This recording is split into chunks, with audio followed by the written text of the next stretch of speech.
tonight's shiur, which is a shiur specifically on the parasha, dedicated to learning the holy words and the inspiring words of the Zera Shimshon.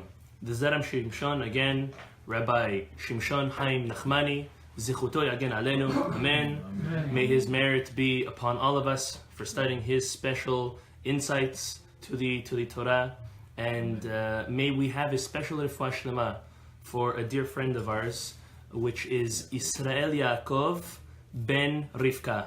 B'ezrat Hashem HaKadosh Baruch Hu will get him out of the ICU very quick and get him back to himself in a speedy recovery, along with all of the in need of the recovery of all B'nai Israel. Amen. Amen.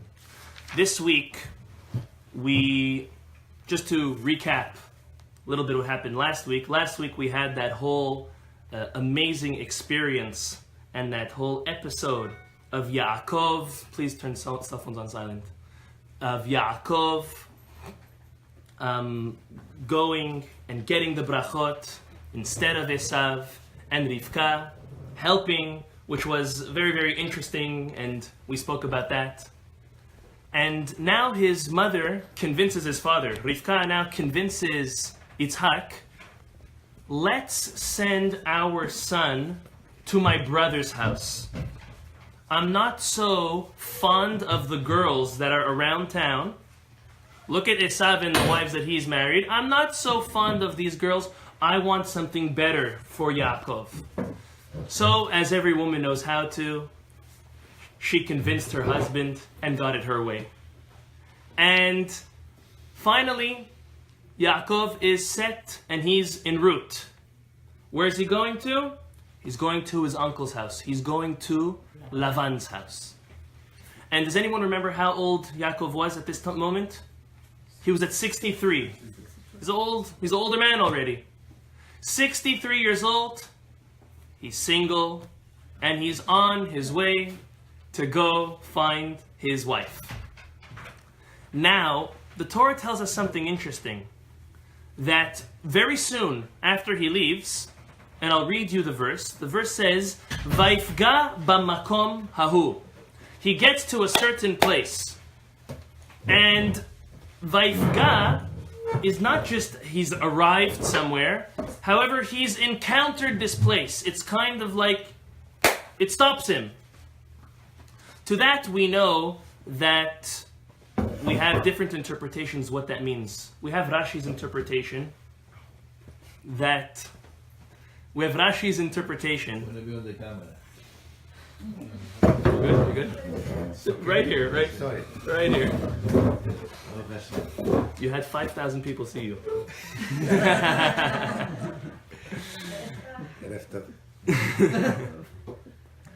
Rashi tells us that Vaifga b'makom hahu means that the place that he got to did not have a specific name. When I tell you you got to a certain place, I'm not going to tell you what the place is. It's this junction, it's this highway, it's this exit. It's called makom. Why is it called makom? It's a great question. And he tells us, based on the Midrash, Rashi tells us, that the only other place that we've seen so far that's been called makom, the place, was Har HaMoriah. Har HaMoriah, the place where Yitzhak himself was brought to be as if slaughtered. And then what happened? We know what happened. Yaakov now gets to that place, Hamakom, to that place, and he stopped. He stopped abruptly. We know, it gets dark. It's nighttime right away, and he goes to sleep. And then it says, "Vayikach me'avnei hamakom vayasem rashotav." He takes stones. Now, you want to call it luck. I don't like to call it luck, but he takes 12 stones. He takes them, he puts them around his head to go to sleep, to protect himself. He made some type of fortress. And as we know, the Midrash tells us, all the stones are fighting. I want to be the pillow of the tzaddik. No, I want to be the pillow of the tzaddik. And then what HaKadosh Baruch Hu does? He merges all of those stones together to be one stone, one pillow, that they all have the merit to do so. Next thing that happens is that from there he goes to the next destination. Now, he was set to go first to Lavan's house, but he took a little detour. And this was a long detour. It was 14 years of a detour. Wow. The Torah teaches us that this was the last time Yaakov slept for the next 14 years. Wow. This sleep that he had, this revelation with the dream and the angels and going up and down the ladders, this was his last sleep for 14 years. Okay, some of us go 14 hours or 24 hours without sleeping. We can't even continue. 14 years. Where did he go? He went to the yeshiva of Shem ve'Ever. He went to the source where his father and his grandfather delved deep into the understanding and the wisdom of the creation of the world and of HaKadosh Baruch Hu. He stops there for 14 years. He goes 14 years, 24/7, not sleeping, just learning. It's amazing. That's why he was who he was. So he's 63, who's good at math, plus another 14. 77. He's 77. He meets his future father-in-law at that time. But before we go there, the Zera Shimshon asks an amazing, very interesting question. He says there's another midrash that tells us that the terminology of Vayifga b'makom doesn't merely mean that Yaakov got to a certain place. Rather, the midrash is in the Yalkut Shimoni, tells us that the world came up as a wall to hold Yaakov back, to pause him in his journey. Vayifga b'makom ahu. Pauses him, stops him. The terminology of the midrash is a wall, as if a wall came up and held him back in his journey. He asks, why would the world, why would the universe, why would the forces of nature ever want to stop Yaakov back from going to meet his father-in-law, or go his uncle, which becomes his father-in-law, doing what his mother Rivka told him to do, and he's going to go to yeshiva on the way 14 years. Why would the world want to stop Yaakov from doing such an amazing thing? So listen to what he answers. He answers us with another Mamar Chazal, the Pirkei Rabbi Eliezer. Pirkei Rabbi Eliezer says that what God did was he took the stone that unified itself to become one from all the other different pieces, unified itself to become one, and God, listen to this, God takes that stone, and kivyachol, as if with God's right leg, he takes that stone and he plunges it deep into the foundation of the world, strengthening the foundations of the world with that very stone. Now obviously it's talking somewhat on a physical level, because we're talking about a stone, and we're talking about the world, but this obviously means much greater in a spiritual way. The Zera Shimshon says that until that day, of course the world was created in how many days? Good 6 days. 6 days the world was created. However, the world was still unstable. The world wasn't as strong as it was meant to be. So listen to this. God took that stone, and he dug it deep into the core of the world. Again, we're talking massive concepts. He took that stone and he dug it and he stuck it into the core of this world to strengthen the very foundation of the world, that humanity that we live on. And this is why the world stops. Zera Shimshon says, this is why the world stopped Yaakov in his path. Yaakov, stop. Before you continue, we need to finally strengthen the world's foundation. We need this rock. We need you. Spot. So the Zera Shimshon, that spot, yes, obviously, it's a very important spot. But now the Zera Shimshon asks, one second. Why at this point? Okay, we can ask, why wasn't it Abraham, and why wasn't it Isaac, and why was it specifically Yaakov that was the one to strengthen the foundation of the world? That we could answer. We could answer that Abraham unfortunately had one impure child, and Yitzhak as well had one imperfect child. But Yaakov had 12 10 out of 10. Meaning he had 100% perfect score on each and every one of his 12 children. They were all tzaddikim gemurim. If anyone feels or thinks that one of the tribes, even if you want to consider Yehuda or any of the tribes, even Levi and Shimon, any of them, that they were not tzaddikim gemurim, it's a mistake. They were all righteous, perfect individuals. So we have to figure out and understand how that is. But Yaacov was the complete one. Okay, so we now understood how come Yaacov deserves to be the one to strengthen the foundation. But why now? Why when he's 63? Maybe when he's 77. Maybe when he gets married at 84. Why specifically at this moment does he need to strengthen, or the world stops him in order to strengthen the foundations? So this was, what do you mean? This was before Yeshiva even. Look at this. The Zera Shimshon answers. He says, Yaakov now is on a mission. His mission is to find a wife. Is that the end of his mission? No more than that. Learning Torah, like we've explained even this morning, is for a purpose. He was learning the Torah in order to so what was his goal? His goal was to find a wife, but to establish the Jewish people. Establish the 12 tribes. To get married, have the 12 sons, and now finally establish the Jewish people as it was meant to be. That Abraham was not chosen to do or given that task, and even Yitzhak, it was specifically for Yaakov. So what did the Zera Shimshon say? He says, the world till then was havoc. The world till then was not the way it was intended ideally to be. There were some hiccups along the way. Adam had a hiccup. Noach's generation, even Noach himself had a hiccup. It was the return to the realization of God.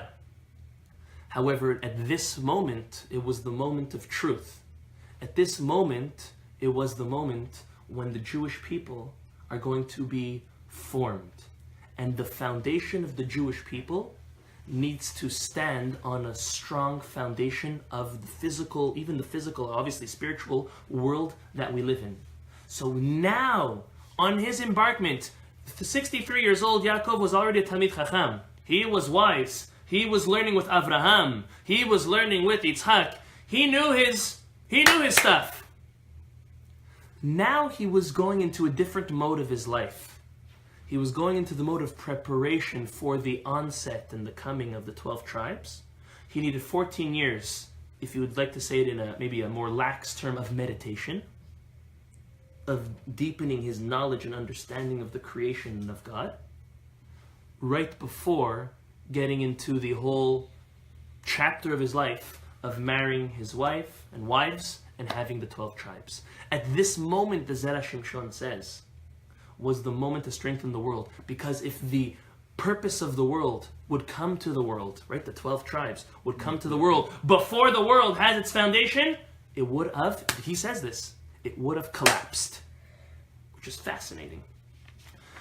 So the lesson I took from this, and I think it's very simple. This is simple whether you are a psychologist or you enjoy psychology. This is simple whether you're an architect or an engineer. This is simple whether you're a businessman. This is simple whether you're a parent or any other vocation or thing that you're into. That the foundations are the most important. With a loose and unstable foundation, anything built on top of that will always be unstable. Now, there's two things I want to say. I'll say one thing short and then I'll get more into that concept. The short thing is we do see from here that even though when something's built, there is a way to strengthen a foundation. We're never allowed to give up, no matter what it is. Obviously in physical realms, but more important in spiritual and emotional realms. That even when something seems to be broken and you finally pinpointed the issue, and the issue is that it's coming from the foundation, from the very core of this very topic, that's fine. There's a way to strengthen it. We see this is over 2,000 years after the world was created, that there was a way to strengthen the foundation of the world. It's never too late. But now starting from the beginning, and this is what I really wanted to talk about, starting from the beginning, what does it mean to build a strong foundation? When it comes to a building, it's very easy for us to understand. You pour the concrete, the cement, you get your inspection done, you plan on how many floors you want to build. That's quite simple. But consider this type of foundation. The beginning of a new relationship, and this is any type of relationship. This is a family relationship, this is a relationship for marriage, this is a relationship, a new friendship. This is a teacher-student relationship, any type of, a neighbor relationship. What is going to be the foundation that this relationship is built on? Is it going to be built on lust and desire and selfishness? Is it going to be built on respect, nobility, honoring one another? What are you going to choose to build this relationship on? As soon as, and I don't care what anyone says, as soon as you cross a line, if you cross that red line, it's crossed. You've crossed it, you'll cross it again, and the other side will also cross it. You've opened up the relationship to things where you might have not wanted it to ever get to. And that's all based on the foundation of what you set for that relationship. Parents and children. When it comes to the relationship between a parent and a child, the foundation of that relationship is the most important. Now, the foundation, in my humble opinion, always has the ingredient of love in it. And we always hope for that, but that's a fact. But what about the rules that are set down to respect one another? And now I'm speaking to the parents, I'm not speaking to the children. But even as parents, how do we respect our children? How do we respect them for their choices, even though they may not be ours? How do we respect them for the way they want to live their life, for the things that they like to do?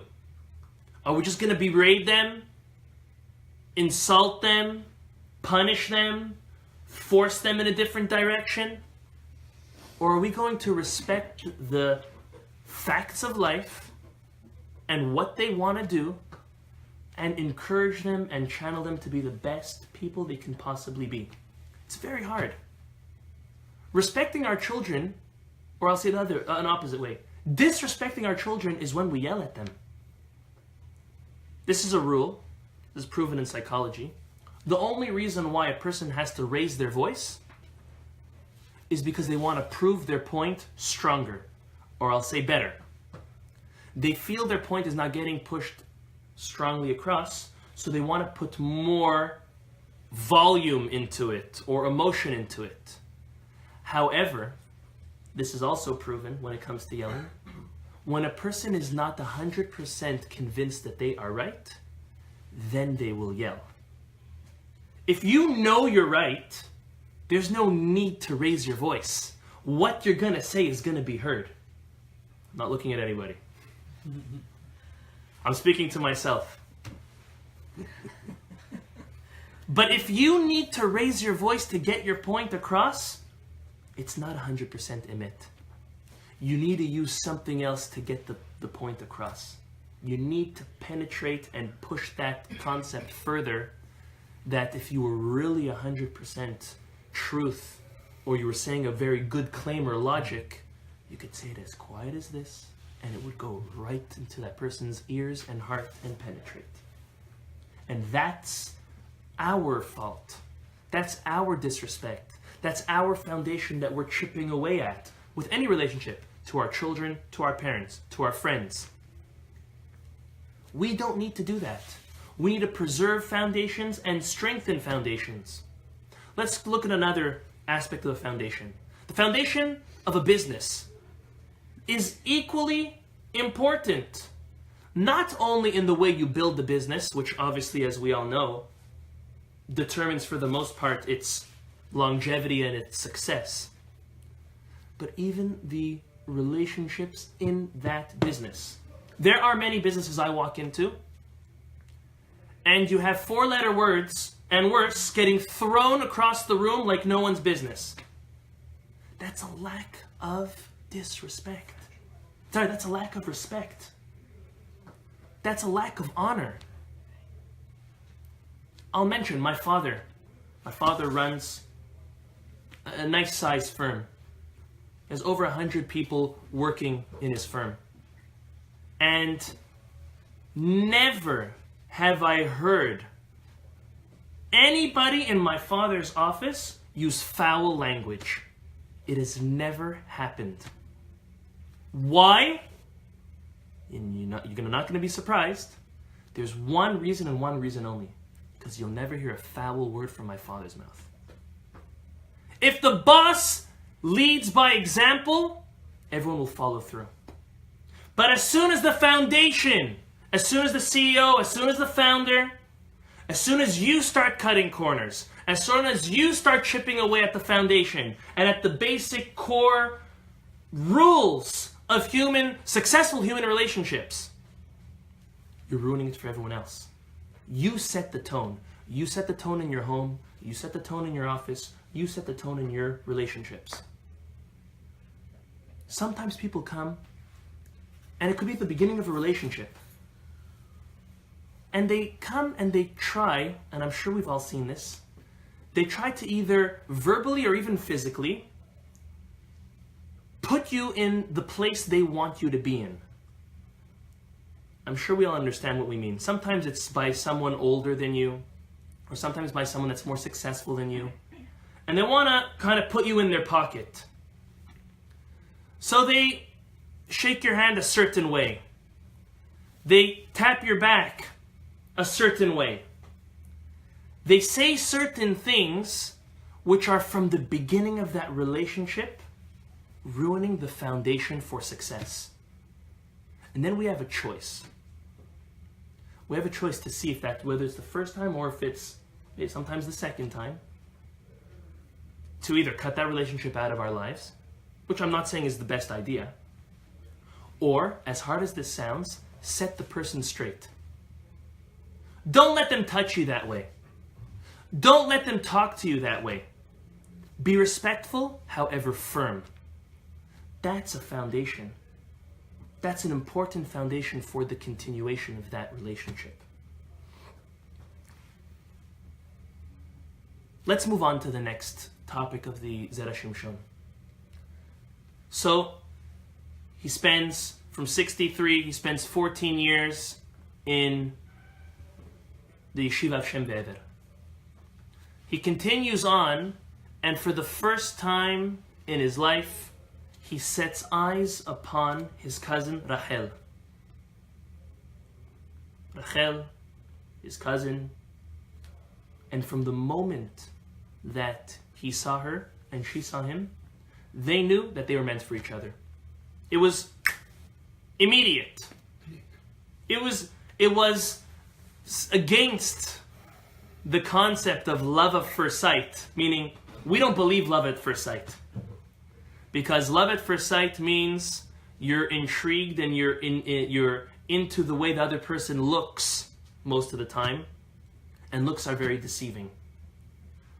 For Yaacov, it was love at first sight, and for Rachel as well, but not on a physical level.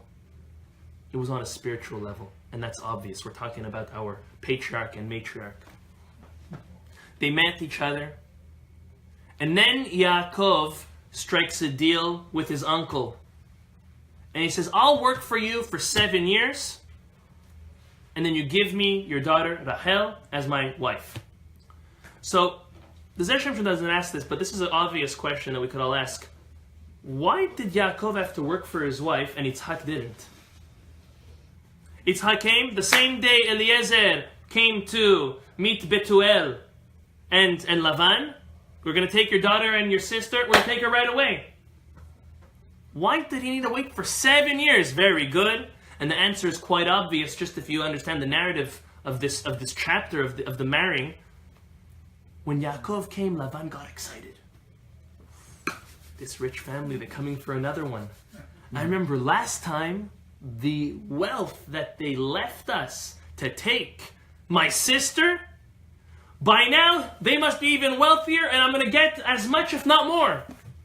He comes, and he hugs Yaakov. Come, my nephew. Anything you want. He comes and he sees that he doesn't have any bags with him. He has no camels. He's very different than that slave that came decades ago. Okay, he probably came with something really expensive and he's hiding it. He didn't want to show like he's traveling. So he hugs him and he starts feeling all his pockets. He sees nothing there. Okay, it must be so special. He's hiding it in his mouth. So he gives him a kiss. I don't want to explain what type of kiss. It's different opinions what type of kiss. But he's kissing him and he's filling up his cheeks. Where's that jewel? He sees nothing. You ask him, no. You want my daughter? You will pay for my daughter. And so Yaakov said, I have nothing. And he explained to him, Eliphaz, Esav's son, took. We know the story. So now he had to set out 7 years to work for Rachel. Comes the 7th year anniversary, and Yaakov is 84. He's 84, he's coming to his very own wedding. Excited. Can you imagine living 7 years in the same location as the woman you know you're going to marry, and that she knows is going to marry you? And they didn't see each other from that day, from that first day, until the day of their wedding. They did not see or speak to each other. 14 years. 7 years. 7 years. Comes the 7th year anniversary, and he's coming to his wedding. Tuxedo, bow tie, top hat, cane, shiny shoes. He comes to the wedding, and he marries who he thought was Rachel, and that trickster, sly, good-for-nothing Lavan, who was his very own uncle, swapped Rachel and Leah. He wakes up the next morning and realizes that it's Leah and not Rachel. He goes to his father-in-law and says, how could you have done that to me? You're so horrible. You're so sly. Why would you do that to me? And he tells him, listen, in our city, you want to know what our tradition is? The younger daughter cannot get married first. Cannot get married before the older one. Leah was older than Rachel. I couldn't help but fulfill our tradition, our customs. Yaakov said, no problem. Look at the midot. He says, fine. I'll work another 7 years for Rachel. I think he asked. Well, whether he asked or other way. He works another. Yeah, he worked. Yeah. I think like I said. Yeah, I think volunteering. But that was... Let's not interrupt. 7. He says, I'll work another 7 years for Rachel. However, he was smart. He says, I'm no friar, as we say in Hebrew. In a week from now, I'm marrying Rachel. He gave the Sheva Brachot, the 7 days to Leah. Then he married Rachel right away after. 7 days later. And finally there was that unification. Now listen to this. So he's 84 now. The Zera Shimshon, he analyzes this pasuk. The pasuk tells us that God sees that Leah was unloved and hated by Jacob. And therefore, I'll read it to you. Vayar Hashem ki sinoa Leah vayiftach et rachma v'Rachel akara. God sees that she's unloved, Leah, opens her womb, lets her conceive, and leaves Rachel barren. Continuing, what happens? Leah has her first son, Reuven. Has her second son, Shimon. Third son, Levi. Fourth son, Yehuda. Now she has 4 sons. The Torah tells us God closes her womb. Baraka. 4 sons, you'll start with that. We know she'll have another 2, but you start with that. And Rachel is still barren. Look what Rachel does. Vatere Rachel ki lo yaleda Yaacov. Rachel sees that she has not given birth. She has not provided Yaakov with any children yet. Vatekane Rachel b'achota. Rachel becomes jealous of her sister Leah. Vatomer el Yaakov. She goes over and approaches her husband Jacob. This has been at least 4 years of marriage. Let's just say a year a kid. 4 years of marriage. She approaches her husband Jacob. Havali banim. Give me children. Give me children. Give me children. Vim ayin meta anochi. If you don't, I'll be as if I'm considered dead. The Zera Shimshon asks 3 prominent questions. He says, firstly, what does it mean, and what's the correlation between Leah being unloved and that God allows her to conceive? What does one have to do with another? Whether a person is loved or unloved by their husband, should that mean that she's able to conceive or not? Opposite, I would say that if a wife is unloved to her husband, it's a blessing if she doesn't conceive. That means if, God forbid, there need to be a divorce, at least there's no baggage.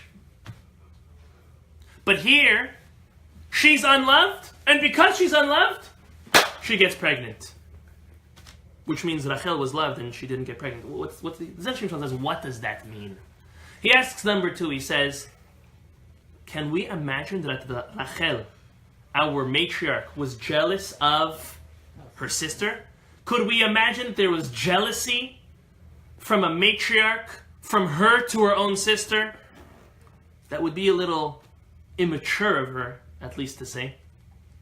The third question he asks is, if we look at the pasuk, it says,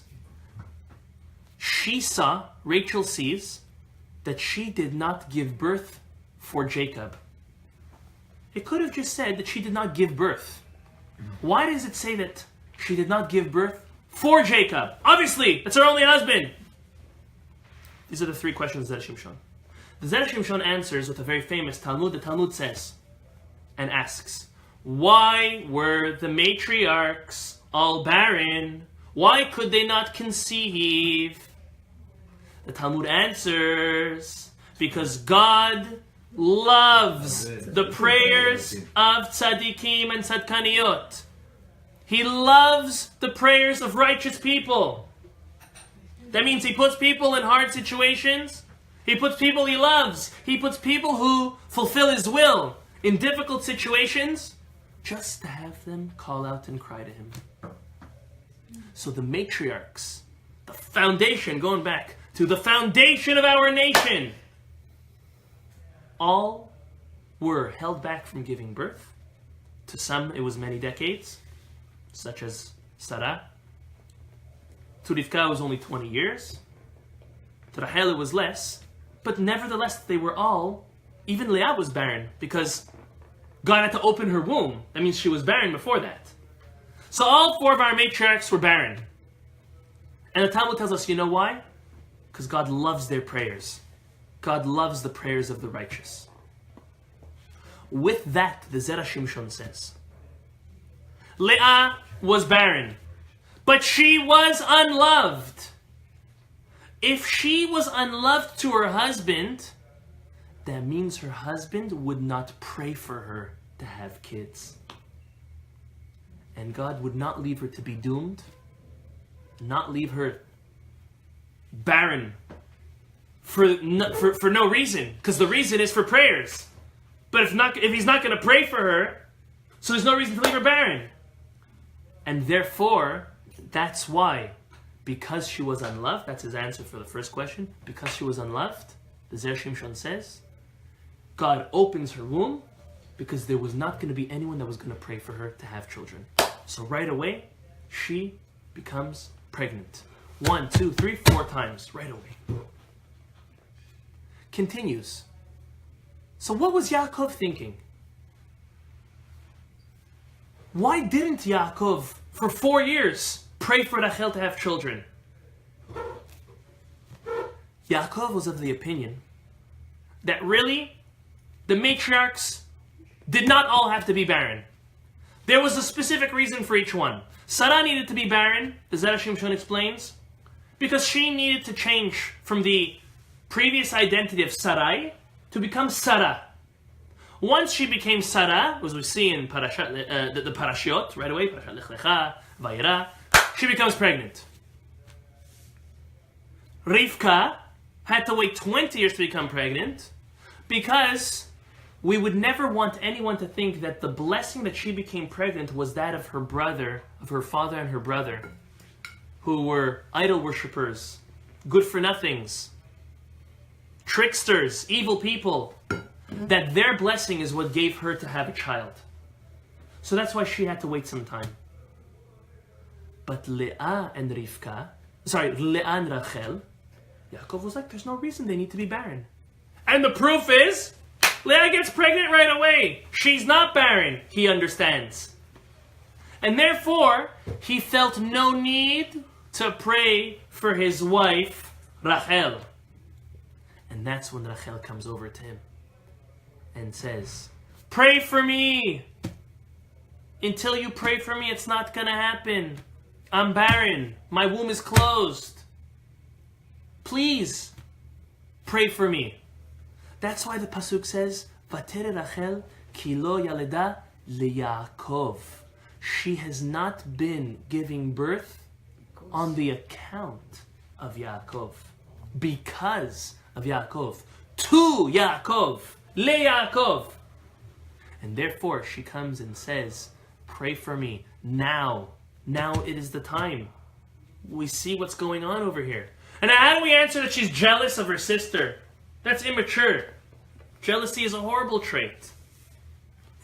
Already the commentaries tell us that she was jealous of her sister's deeds. She said to herself, if my sister and I, who are quite similar, grew up in the same crooked house, and we are as righteous as we possibly can be, both get married within a week, and she has 4 children and I have none.